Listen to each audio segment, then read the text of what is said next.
तो इसी प्रकार एक छोटा सा दृष्टांत है, कैसे समझ में आता है कि हम अपने आप को भूलकर सब करते हैं, हम अपने ऊपर नजर नहीं डालते, पूरे टाइम हमारी नजर बाहर की ओर होती है।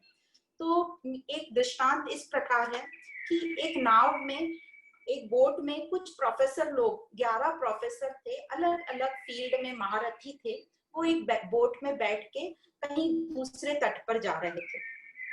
तो लंबा सफर था, वो सब 11 लोग बैठे बोट में, और जब वो दूसरे तट पर पहुंचे तो उनमें से एक के मन में विचार आया कि हमने काउंट कर लेना चाहिए कि हम पूरे 11 हैं कि नहीं हैं।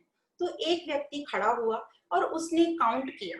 तो उसने 1 से काउंट करना शुरू किया, 10 तक काउंट किया, और वो बोले अरे हम तो 11 लोग थे, ये 11वां कहाँ गया। फिर दूसरा प्रोफेसर बोला अरे तुम रुको, मैं काउंट करता हूँ। दूसरे ने काउंट किया, ऐसे चौथे ने काउंट किया, ऐसे सबने काउंट किया, पर 10 तक ही आ रहा था, वो 11वां खो गया, 11वां नहीं मिल रहा है। तो उसी टाइम देखा उस तट पे कुछ दूर से कुछ व्यापारी लोग आ रहे थे। तो वो व्यापारी लोगों ने पूछा कि अरे आप लोग बहुत चिंतित दिख रहे हैं, क्या बात हो गई। तो उन्होंने बताया कि हम लोग चले थे 11 लोग, पर अभी हम 10 ही हैं, एक जना हमारा मिसिंग है कोई। तो जो व्यापारी बोले थे अच्छा चलो रुको, मैं काउंट करता हूँ आप लोगों को, आप लाइन से खड़े हो जाओ।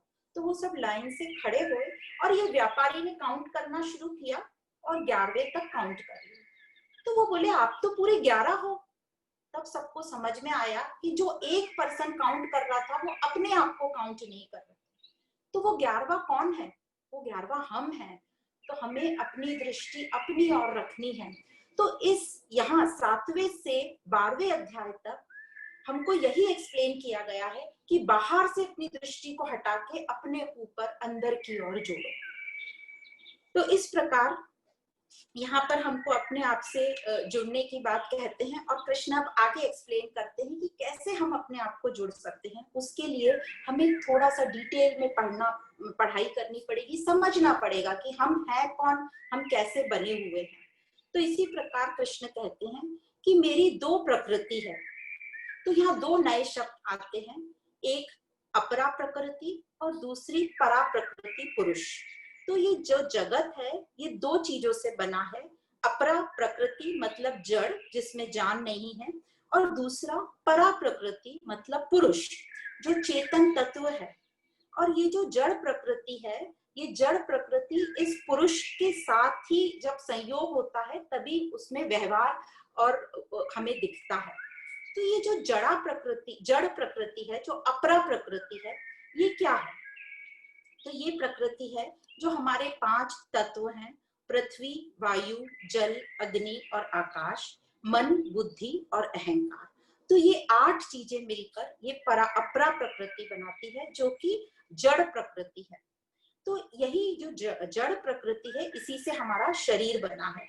तो जो हमारा शरीर है, स्थूल शरीर, जो तो ये जो स्थूल शरीर है ये 5 तत्वों से बना है। और यही जो 5 तत्व हैं, इसका जो सूक्ष्म तत्व है, सूक्ष्म जो पार्ट है, मतलब सटल पार्ट है और प्योर पार्ट है, उससे बने हैं हमारा मन, बुद्धि और अहंकार। और सूक्ष्म से ही हमारी ज्ञानेंद्रियां और कर्मेंद्रियां बनी हैं। तो जो हमारा स्थूल शरीर हुआ, फिर सूक्ष्म शरीर हुआ और कारण शरीर हुआ। तो स्थूल शरीर 5 तत्वों से बना है, सूक्ष्म शरीर उन्हीं की डिवीजन से और सूक्ष्म से इंद्रियां बनी हैं, और जो कारण शरीर है वो मेन आकाश तत्व जो मन है उससे बना है। तो इस प्रकार ये हमारा शरीर बना है। अब जो हमारी इंद्रियां हैं, ज्ञान इंद्रियां, वो बाहर से विषय ग्रहण करती हैं और मन के द्वारा मन को देती हैं। जो इंद्रियां बाहर से विषय लेती हैं और मन को देती हैं। अब मन उनको फिर थोड़ा क्लासिफाई करता है, उनका एकाकीकरण करता है और डिसाइड करता है कि उसको क्या फील हो रहा है। और मन ये जो अपना जो इंद्रियों से उसने विषय ली है, फीलिंग्स जो है, वो बुद्धि को देता है, और बुद्धि जज करती है कि किसका कैसा मुझे डिसीजन लेना है। तो ये सब हमारे अनुभवों के ऊपर, पुराने जो हमारे बिलीफ सिस्टम्स हैं, उसके आधार पर हम इन सब जो फीलिंग्स हैं, टेस्ट है, जो विजन है, इन सबको हम क्लासिफाई करते हैं। अब इस तीनों स्तर पर, मतलब इंद्रियों से मन, विषयों से इंद्रियों की ओर गए, इंद्रियों से मन की ओर गए और मन से बुद्धि की ओर गए, इस तीनों लेवल पर हर वक्त अहंकार वृत्ति हम हमेशा सदा बनी रहती है, जिसे कहते हैं अहंकार। अब हमने अभी तक पढ़ लिया ये जड़ जो है शरीर हमारा, इसको जो है चेतनता मतलब जो लाइफ मिलती है वो मिलती है इस पुरुष से जो कि है परा प्रकृति। तो अभी तक हमने अपरा प्रकृति पढ़ी। अब हम समझेंगे कि ये जो परा प्रकृति है, पुरुष है, ये जो है तत्व, जीव तत्व को जीव देता है, तत्व देता है, और जिससे यह जगत पूरा धारण किया जाता है। और यह जो परा प्रकृति है पुरुष, इसको ब्रह्म भी बोलते हैं, स्पिरिट बोलते हैं, चेतन तत्व बोलते हैं, आत्म तत्व, अनंत तत्व, जिसकी मौजूदगी सब जगह है। कोई भी जगह ऐसी नहीं है जहां इस अनंतता है नहीं। हर जगह सृष्टि में पूरा परिपूर्ण है इस अनंतता से। और इस चेतन तत्व के कारण ही हमारा जो शरीर, मन, बुद्धि अपने अपने कार्य करता है। अब ये जो पुरुष है, तत्व है, ये अव्यक्त है, मतलब हमें दिखाई नहीं देता, पर है। जैसे दूध में मक्खन मिला हुआ है, हमें दिखता नहीं है वो मक्खन, पर है, और एक स्पेसिफिक क्रिया करने से उस दूध में हमें मक्खन दिखाई दे सकता है। तो मैं अपने शरीर का जो अनुभव करती हूँ, मैं अपने उद्देश्यों को जो समझती हूँ, अपनी भावनाओं को जो मैं फील करती हूँ, क्यों हम कर सकते हैं इन सबको फील? क्योंकि जो पुरुष चेतन तत्व है, वह पावर है मेरे अंदर, वह बल है, वह शक्ति है। मतलब यह अनंत पुरुष प्रकृति का मूल तत्व है, अधिष्ठान है, सबस्ट्रेटम है, बेस है। तो ये जो पुरुष है ये आत्म तत्व है हमारे अंदर। अब पुरुष का मतलब है आत्म तत्व। यहाँ पुरुष का मतलब मेल नहीं है, ये आत्मा में मेल फीमेल नहीं होता। तो जो पुरुष शब्द है संस्कृत में, इसका मतलब होता है आत्मा। तो यहाँ तक हमने समझा कि ये जो परमात्मा की प्रकृति थी, ये दो थी, अपरा और परा प्रकृति। अब जो जड़ प्रकृति है वह, मतलब अपरा प्रकृति, वह बिना चेतन के व्यक्त नहीं हो पाती। मतलब जब तक हमारे मन बुद्धि में वो आत्मिक पावर नहीं है, हम उसके साथ उसका हमें व्यवहार दिखता नहीं है। और चेतन के बिना जड़ तो कुछ व्यवहार कर ही नहीं सकता, और जड़ के बिना चेतन भी कुछ हमें दिखाई नहीं देगा, मैनिफेस्ट नहीं होगा, व्यक्त नहीं होगा। दोनों के मिलने पर ही यह जीव तत्व दिखाई देता है, यह व्यवहार दिखाई देता है। जैसे बिजली में जैसे करंट है, करंट हमें ऐसे दिखाई नहीं देता, और न ही जो बल्ब लगा है उसमें कुछ हमें रोशनी दिखती है। पर जब ये बिजली जो करंट है ये बल्ब के अंदर फ्लो होता है, तभी हमें रोशनी दिखाई देती है। तो दोनों को एक दूसरे का साथ आवश्यक है। और बल्ब में रोशनी तभी दिखेगी जब करंट उसमें फ्लो होगा, मतलब उसका व्यवहार हमें तभी दिखेगा जब करंट उसमें से फ्लो होगा। पर उसे हम देख नहीं सकते, जैसे करंट को हम देख नहीं सकते, उसी प्रकार इस आत्म तत्व को हम देख नहीं सकते। ना ही हमारे पास उसको देखने के लिए कोई स्पेशल माइक्रोस्कोप है या टेलीस्कोप है या कोई एक्सेस है। मैं देख तो नहीं सकती अनंत को, पर है जो पूरी सृष्टि को चला रहा है, वो जड़ चेतन दोनों को चलाने वाला वो एक ही है। और वो एक कौन है? जैसे परमात्मा ने कहा कि मेरी दो प्रकृतियां हैं, जड़ और चेतन। तो मेरी दो प्रकृतियां, मतलब वो तीसरा कोई और है इन दोनों को चलाने वाला। और वो इन दोनों को चलाने वाला कितना विशाल होगा? कौन है वो उन दोनों को चलाने वाला?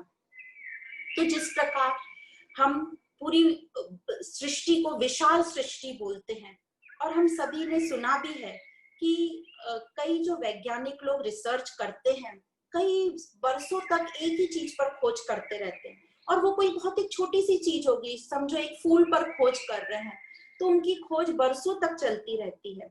और जब हम उनसे पूछते हैं कि आपकी रिसर्च पूरी हो गई, उनके रिटायरमेंट में हम पूछेंगे आपकी खोज पूरी हो गई, रिसर्च पूरी हो गई, तो वो बोलते कहाँ पूरी हुई है, कितना कुछ है जानने को।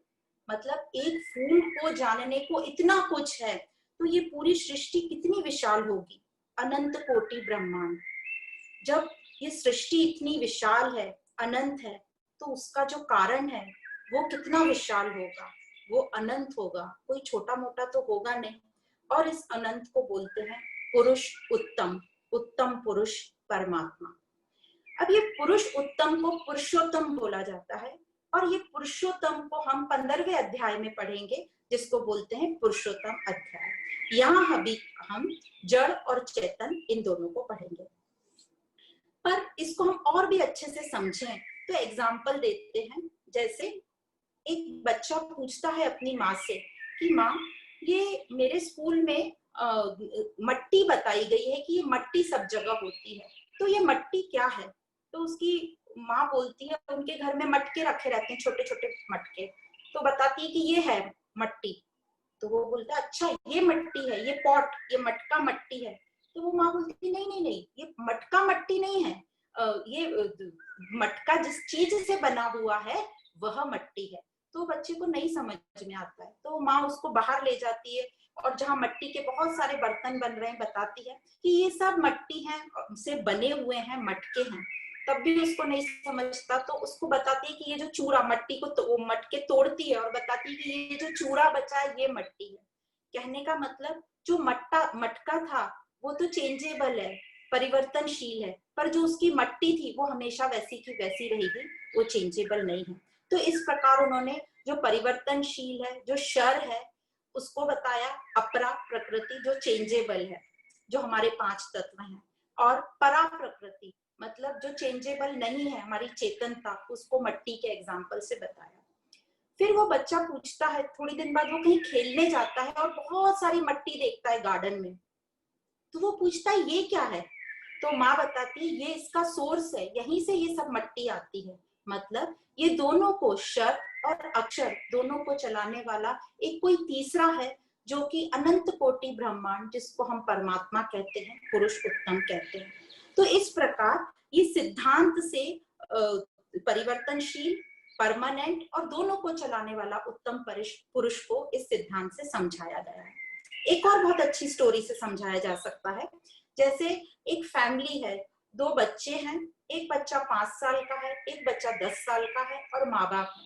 तीनों एक कठपुतली का शो देखने गए, पपेट शो। तो जो छोटी बच्ची थी 5 साल की, वो जो कठपुतलियां जो नाच रही हैं उनको देख के बहुत खुश हो रही है।